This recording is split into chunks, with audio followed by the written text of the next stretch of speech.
Hungria e o serviço militar prestado ao imperador Sigismundo, de fim de março de 1426 ao princípio de março de 1428.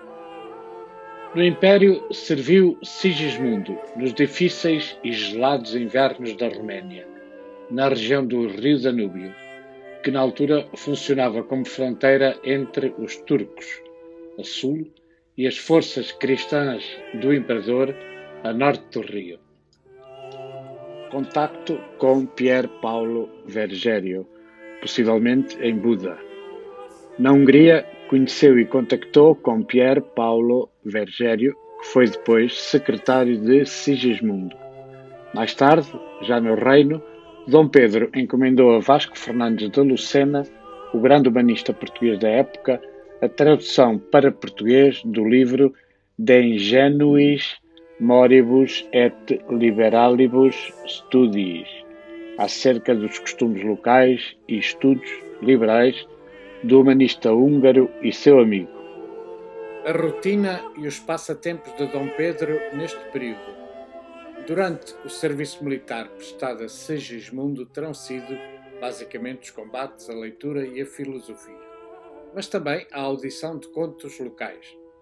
Em relação às suas leituras e além do imprescindível De Re Militari, do romano Vegecio, sabe-se que em 1423, na preparação da sua viagem, Dom Pedro recebeu 2 volumes de Avicena, médico e filósofo árabe das primeiras décadas do século XI, que havia encomendado. Mas outros livros teria certamente levado consigo, amante da leitura como era.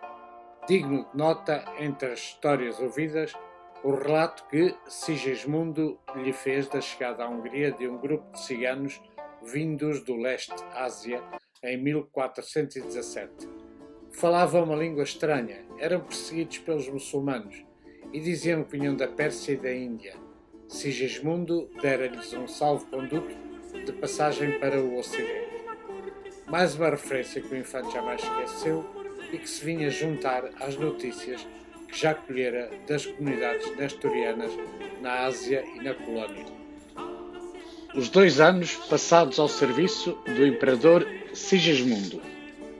Dom Pedro esteve como cooperador militar de Sigismundo desde o fim de março de 1426 até ao fim de março de 1428, 2 anos completos.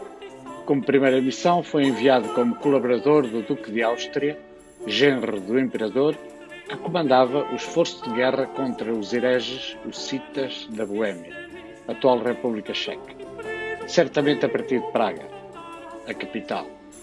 Sabemos que participou no cerco a Ludemburgo, atual Breklava, na fronteira com a Áustria. Devido à incapacidade de desfia militar do Duque e à indisciplina do exército, o cerco foi um fracasso e uma frustração para Dom Pedro e os seus companheiros. Numa segunda fase, o imperador, reconhecendo-lhe as grandes capacidades de comando militar, enviou para a zona do Mar Negro, ao longo do curso do Danúbio, a região sob maior pressão dos turcos otomanos que, ao sul do rio, tentavam dominar os cristãos a norte, num percurso que se estimava entre Bucareste e Belgrado. Numa primeira batalha de que há notícia, possivelmente em setembro de 1427, Dom Pedro esfiou um esquadrão de 70.000 cavaleiros, sendo vitorioso. Mas a grande vitória foi alcançada junto ao castelo de Golubac, perto das portas de ferro do Danúbio, nos Cárpatos sérvios. Uma batalha muito sangrenta, travada em finais de dezembro de 1427 nos Campos Gelados, tendo nela sido ferido mortalmente o general supremo dos exércitos de Sigismundo, o florentino Filippo degli Scolari, ou Pippo Spano. Dom Pedro ainda participou no Conselho de Guerra do Imperador em finais de janeiro de 1428.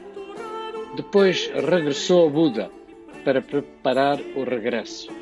Aprendera muito nesta guerra e perdera a ilusão de que os cristãos pudessem sair vitoriosos dos otomanos. A queda de Constantinopla foi em 1453. O infante tinha razão.